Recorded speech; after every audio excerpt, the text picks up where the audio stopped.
My uncle, John Kennedy, he realized early on that the purpose of the CIA and the intelligence apparatus was to create a constant pipeline of new wars. Eisenhower, who was the outgoing president, gave what is probably the most important speech in American history, which was, where he warned against the military-industrial complex. I was at my uncle's inauguration. I was in Washington that day, as a 6-year-old boy. And 2 months later, the military and intelligence came to him and said, we got to invade Cuba. And he was like, I'm not going to Cuba, and I'm not going to let the military. And they said, well, we got all these Cubans trained, and they're going to go attack Castro.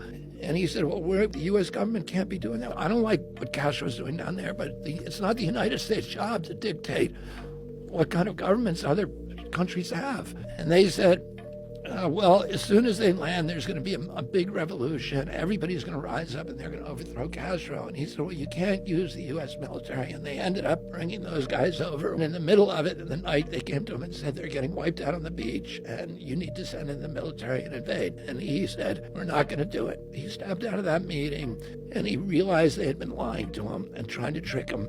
And he said, I want to take the CIA and shatter it into 1,000 pieces and scatter it to the winds. For the next 1,000 days of his presidency, he was at war with his military and intelligence apparatus. They tried to get him to go into Laos. He said no. They tried to get him to go into Vietnam. They said that we need 250,000 combat troops. He refused. Everybody around him wanted him to go into Vietnam. He sent 16,000 military advisors. They weren't allowed to fight.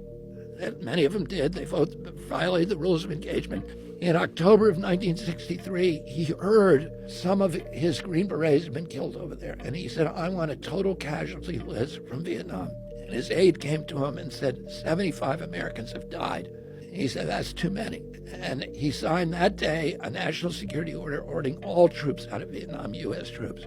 And then a month later, he was killed.